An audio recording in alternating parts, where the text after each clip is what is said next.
Después ocupa el Zamboanga National High School West con el 16 mga classrooms del Baliwasan Central School y falta el número de mga classroom na eskwela elementaria, razón para implementar shifting classes na cuantos grade level.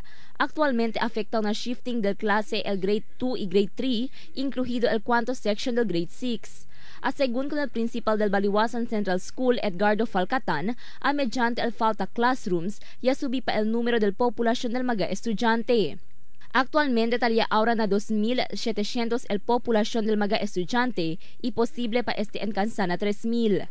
Starting tomorrow, man shifting niya gani kami al klase por causa de este senior high school del Zamboanga National High School West entra ka namon aki.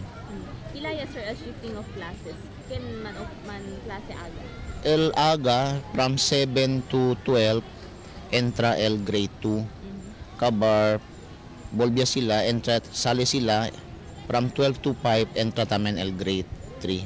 Ya tiene según arreglo entre el dos escuela para ocupa con el porción y mga classrooms del Baliwasan Central School. Tasigya lang según el principal con el mandato del Schools Division Office del DepEd. Actualmente ta busca sila solusyon na problema, kilaya solve con el falta número del mga classrooms. Ma'am, kondo yaliga yoki kasi ang cambia yoki from Bualan, estalyo ng Bualan, yaliga yoki last September.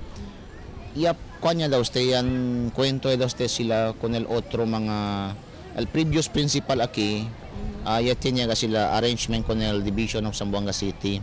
El problema gani kay tamira kami el mga papeles, ta busca kami el mga dokumento, ngayon uno dokumento kami ta pwede mira. So, cosa lang yun tamen, como el nuevo principal aquí, so si cosa el directiva del Division of Zamboanga City di aton, so tan implement lang tamen kami kasi talya man na maya kita ko sa pwede asa busca lang kami manera pa kimodo man solve el problema.